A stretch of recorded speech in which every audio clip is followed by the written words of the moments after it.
પીર ભેટ્યા એ નર થઈ ગયા. અને આપણા લખીરામ બાપુએ પણ કીધું, કારણ કે એ આવો સમય કોઈ આવે ને એટલે શિયાળાનું પાત્ર ભજવવા જ જતા.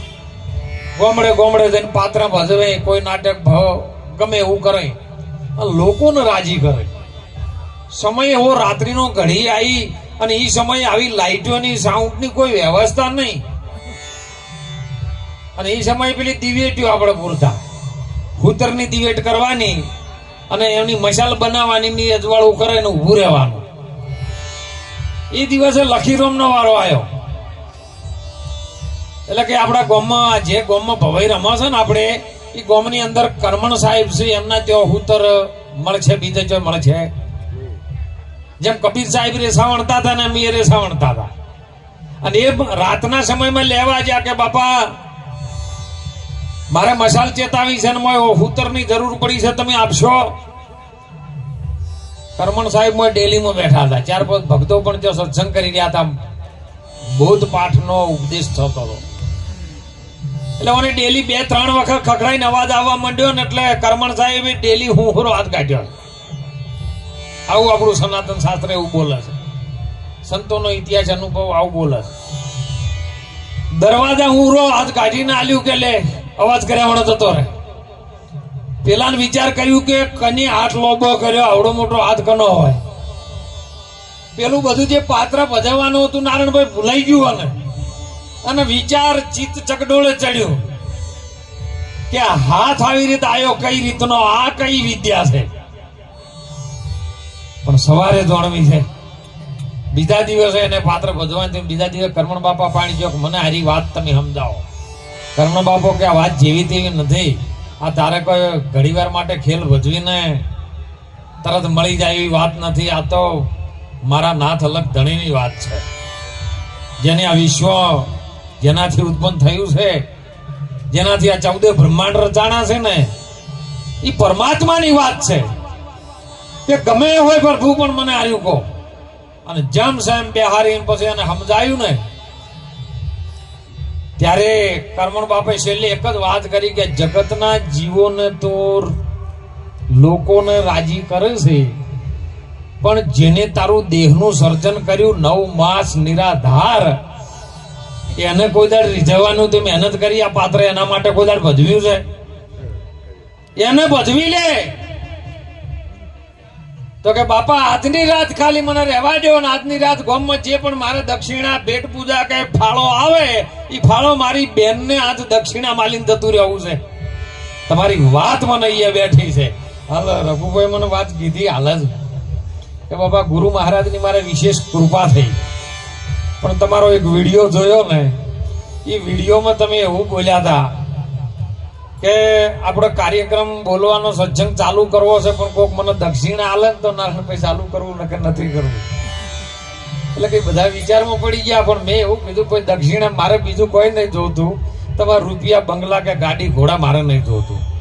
પણ તમારામાંથી 5 જણા કોઈક ઉભા થાય અને કોઈક વ્યસન મુક્ત બની જાય કે આજથી આ વ્યસન નહીં કરો, એની મારે દક્ષિણા જોવે. રઘુભાઈ કીધું કે મારું બધું મારે એવો બનાવ બની ગયો, તમાકુ મારે છૂટી ગઈ છે. અને વિડીયો જોયો તારની તમાકુ હજી જઈ છે. એમ મને એમ લાગી ગયું લખીરામને. અને જમશે એમ વાત સમજાઈ. રાત્રે આવીને સારે પાત્ર ભજવવાનું થયું ને એટલે એને બીજું હુજ્યું. જો ગુરુ મહારાજ નો ઉપદેશ ચડી જાય ને રટો રટમાં એના રૂવાટે જો ભક્તિ આવી જાય ને, તો એને બીજું ના હુજે જગત નું ગદીએ. હમણાં શૈલેષ મહારાજ મને સુંદર વાત કરી કે બાપુ આવું તો કીધું તો જેટલા હતા ને એટલા બગડેલા સુધર્યા છે, બાકી સુધરેલા તો વળી ને એમાં બેઠા છે હવે. અને હાલ તો મહિનો ચાલે, 17 મહિનો અમારા હારે આવે ઘણા એવા કે અમે ગુરુમુખી છે, સમજી ગયા છે બધા. અને મારા બેટા આધાર તો ધૂણવા બેઠા.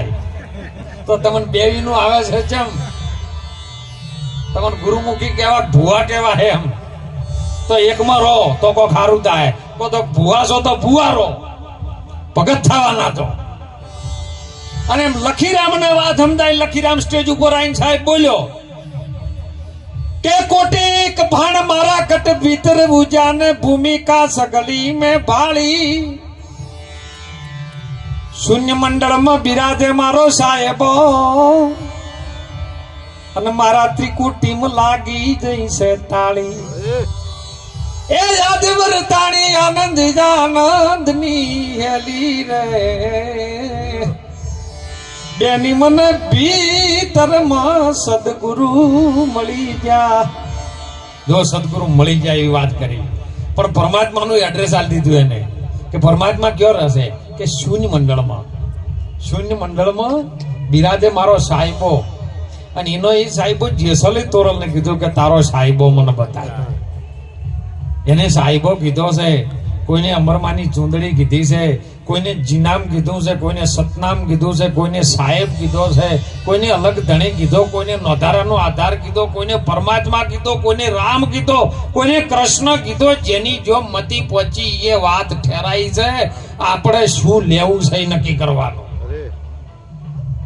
નહીતર પરમાત્મા તો કહે છે કે યદા યદા હિ ધર્મસ્ય જ્ઞાનિલ ભવતિ ભારત અભ્યુત્થાનમ ધર્મસ્ય તદાત્માનમ સુજામ્યમ પરિત્રાણાય સાધુનામ વિનાશાય દુષ્કૃતા ધર્મ સંસ્થાપના થાય સંભવામી યુગે યુગે હે અર્જુન જ્યારે અધર્મ આ ધરતી પર વધી જાય છે ને ત્યારે હું અવતાર લઉં છું જન્મ નથી લેતો કારણ કે ગીતાજીમાં સ્પષ્ટ વાત કરી છે હે અર્જુન આત્મા અમર છે આવે નહીં જાવે નહીં જન્મે નહીં મરે નહીં હું તો અવતાર લઉં છું અને અવતાર ક્યારે આવે જ્યારે ગુરુ મહારાજના સ્થાનમાં જઈ અને ગુરુ મહારાજ આપણને જમશે એમ રીત શીખવાડે અને રીત જો વચનમાં આવી જાય ને પછી એનો અવતાર થાય પછી એનો જન્મ કે મરણ થતું આ જન્મ મરણ ના ફેરા મટાડવા હોય તો હમણે વાત કરી કે જાત જીવલડા તારું આ ભવસાગર ના હારે આવેલું નાવ ડૂબી રહ્યું છે સાહેબ 150-60 કરોડની પબ્લિક ભારતમાં થઈ ગઈ ચાલ સંતો તો પોકાર કરી કે છે કે હવે આવ્યું છે બરાબરનું નાકામ 24, 25, 27, 4 વર્ષમાં અડધી નહીં રહે તમે વર રાખજો પણ તું બચી જવું હોય ને તો એક જ આશરો છે કબીર એક ચલકી ચક્કી देख के दिया कबीरा रोई दो पड़ के बीच में सावंत बचा न होई ઘંટીના બે પડ છે ને એની વચ્ચે કોઈ બચી શક્યું નથી પણ જેને બે પડના જોડવા વાળો એક ખીલો છે ને એ ખીલાને જેને પકડી રાખ્યો સદગુરુનો વચન છે ખીલો છે અને ખીલો જેને પકડ્યો છે ને એને ગમે એટલી કળિયુગની ઘંટી ચાલે પણ એનો કોઈ વાળ વોકો થાય એવો અને મનુષ્યનો દેહ આપણને મળ્યો છે ને મહામૂલો છે સાહેબ એક જનેતાએ 9 માસ વેદના વેઠી છે હમણાં મેં સુંદર બળવંતદાસ સાહેબ ના તેઓ બેઠા હતા ને વાત ચાલતી કે સાહેબ આ શરીરનું ધારણ જ્યારે થયું ને કશું નતું પણ જ્યારે એક માતા પિતાના સારા કર્મથી અને એક સમાધિ લાગી જાય છે સમાધિ જીવનમાં માણસને 2 વખત લાગે પછી તો પ્રાણની યોગ ક્રિયા તમને આવડતી હોય તો તમે ઘડી ઘડી લગાવી શકો પણ માતા ને પિતા જયારે એક થાય ને અને જ્યારે એ દાન થાય છે ને ત્યારે પિતા મરી જાય છે એક ક્ષણ માટે સમાધિમાં જતો રહે અને બીજનું દાન કરે છે એ દાતા છે એ બુંદનો દાતા છે અને માં છે એ રક્તની દાતા છે પણ ગુરુ મહારાજ છે ને એ મુક્તિના દાતા છે અને એટલે આપણે સંતો બધા ભક્તો પણ સાખીમાં બોલતા પ્રથમ પહેલા કોને સમરીએ કોને લેવા નામ કરી લે માતા પિતાની સેવા પછી લે અલગ પુરુષના આ 3 જો મળી જાય ને તો મહાપુરુષો કે આપણું આવ્યું છે આ શરીર આવ્યું છે પોત ભૂતોનું ભેળું થઈને એક બંધારણ થયું અને 9 માસ 21 શ્વાસે બીજો શ્વાસ નતો એ ટાઈમે એક જ શ્વાસ હતો જે માનો ચાલતો હતો અને માના શ્વાસથી શરીરનું સર્જન થયું છે અને શ્વાસ સોહમ હતો સાહેબ મહાપુરુષો કહે છે કે સત સોહમનું તો સ્મરણ કરી લે ના આવે કદી દુઃખનો વારો હે વીરા મારા તમે ગુરુના જ વચને જીવો થોડું ને જંજાળ જાજી ના બોધો તમે પાપનો ભારો સત સોહમનું તમે સ્મરણ કરી લો જીવનમાં ના આવે દુઃખનો વારો તમે ગુરુના વચને જેને જેને ગુરુનો વચન પકડ્યો અને એક શ્વાસે સર્જન થયું 9 માસ ને 9 દિવસ થયા ને ત્યારે સાહેબ આ શરીરનું પૂરેપૂરું બંધાણું ને એને સહેજ જ્ઞાન તંતુ ચાલુ થયા મસ્તક હતું ને એનું ઉલટું થયું છે અને આપણા સંતો કહે છે હો એ લખીરામ બાપુએ જ ભજન કરેલું કે એક પ્રશ્નમાં તમને પૂછું અમને દેજો એની વર્ણી આભા મંડળ જે દીઠું દીઠું અને ઉપર દીઠી છે ધરણી રે એ તમે ચેતી લ્યો નર ને નારી રે એ આવા સદગુરુની શાન સમજી લ્યો નહીતર ધીક મૂછ દાઢી રે આ અવસર તારો હરી ભજવાનો જાય છે આ હરી ભજવાનો પરમાત્માને ભજવા માટેનો અવસર આવ્યો હતો ને એ ઘડી છઠ્ઠા ભાગમાં જતો રહે એમ કે એક પ્રશ્ન તમને પૂછું આભા મંડળ એઠે દીઠું સંતોએ મને આભા મંડળ કીધું ને 9 માસ થયા ને એટલે આભા મંડળ નીચું આવ્યું હતું અને આ ધરતી હતી ને ઉપર જઈ હતી આ ધરતી ના જાય ને કે તમે નારો આ તો જમશે એમનું એમ છે અને આવ્યું તો જો જવાની કોશિશ કરે ને ઈ દાડો તો બધાને ખબર પડી જાય પણ આ ધરતી ઉપર જઈને આભા મંડળ નીચું આવ્યું અને ત્યારે શ્વાસનો છેડાનો જે દુર્ગંધ આવવા માંડી ને એટલે મને પરમાત્માને કીધું કે હે હરી તું મને અહીંથી છોડ હવે આ નર્કના દ્વારમાંથી તું મને છોડ હવે હું દશે થઉં છું આ જીવાત્મા કલ્પાંત કર્યું તું ગર્ભવાસમાં ભક્તિ કબૂલી બહાર આવીને ગયા ભૂલી આ કળિયુગનો વાયરો બહાર આવ્યો વાયો માયામાં જશે ડૂલી દેવું તારું વધી ગયું મને ઘણા પૂછે કે બાપુ ગર્ભવાસમાં આવ્યો અંદર બોલ્યો જેવી રીતનો નહીં અભિમન્યુ નતો બોલ્યો મહાભારત નું કઈક સિદ્ધાંત છે કે અભિમન્યુ ગર્ભમાં બોલ્યો તો ભગવાન કૃષ્ણજી હાથ કોઠાનું યુદ્ધનું ચક્રવ્યુહ જયારે સમજાવતા હતા ત્યારે 6 કોઠા ભણ્યા ને હાથમાં કોઠાને કીધું સુભદ્રા બેન હોઈ જઈ ગયો તાણ પેલો અંદરથી કે બોલ્યો છે કે ના મોમાં હું જાગું છું હાથમાં કોઠો બાજી રહી ગયો અમે તમે બધા 6 કોઠા બધા ભણીને આયા છો પણ ખબર નહીં કે સોનાનો કોઠો હતો કે પેલો રૂપાનો હતો તોબાનો હતો માટીનો રહી ગયો છેલ્લો આજે દુનિયા તમે જુઓ સીધું સિદ્ધાંત છે આ સીધો ઉપદેશ જ છે પાઠમાં બેહો કે ના બેહો આજે આખો વિશ્વમાં તમે ધારો તો હોનું લાવી શકો તમે રૂપું લાવી શકો ચોદી લાવી શકો પિત્તળ લાવી શકો તોબુ લાવી શકો એલ્યુમિનિયમ લાવી શકો તમે બોલો આ માટીને જીતી શકો આ સોણ માટીનો કોઠો હતો નીચે જીતી શક્યો નથી માણસ બધી જગ્યાએ એની જીત મેળવી પણ ઓમાં હારી ગયો એ જ અભિમન્યુ એમાં હારી ગયો હતો અભિમન્યુ જે અભિમાન ચડ્યું હતું એ ઓમાં આવીને હારી ગયો છે બીજો કોઈ કોઠો નતો અને ઓમાં હાથ ચક્ર હતો ને પેલામાં હાથ કોઠા જ હતા અને આ વિશ્વના કોઈ કેલેન્ડરમાં જોવો તો એ 7 જ વાર આવે છે બીજા કોઈ વાર આવતા નથી અરે ગુરુ કરો ને તોય 7 આવે કોઈ એમ કે મારે ગુરુ છે તો વાત ખોટી પડે એમ છે કારણ કે માતા ગુરુ પિતા ગુરુ દયણ ગુરુ નામકરણતા ગુરુ અરે તમને કોણ ફૂંક્યો કંઠી ગુરુ વિદ્યા ભણાય માસ્ટર ગુરુ 6ઠો અને 7મો સદગુરુ આવે ત્યાં ઠેકાણું પડે પણ સદગુરુ આગળ બધા ચોખા પડી જાય અને ગુરુ મહારાજ આપણને જયારે 9 માસ કે ગર્ભમાં પાણી હતું તો બોલ્યો કેવી રીતનો અમે બોલાયું એને હતું નહીં પણ એનું સીધું સિદ્ધાંત લો કૂવો હોય કોઈ મોટો ઊંડો ને એની અંદર પાણી ભરેલું છે અને પાણીની અંદર તમારો હોનાનો કોઈ દાગીનો પડી ગયો તમને ખબર છે કે ઓના કૂવાના તળિયામાં જ પડ્યો છે તમે હવે તો આમાં પાણી ભરેલું છે ને ડૂબકી મારો હવે તમને દાગીનો મોય હાથમાં આવી ગયો કેશરભાઈ બોલો તમે બોલાઈ રહ્યું કોઈ સંભળાય ખરું પણ વફળતા હતા ને તમને આનંદ થયો એટલે તમને ખબર હતી કે મોય હાથમાં દાગીનો આવ્યો, તમને મોય અનુભવ થઈ ગયો, રાજી થઈ ગયા, પણ બોલી શકો?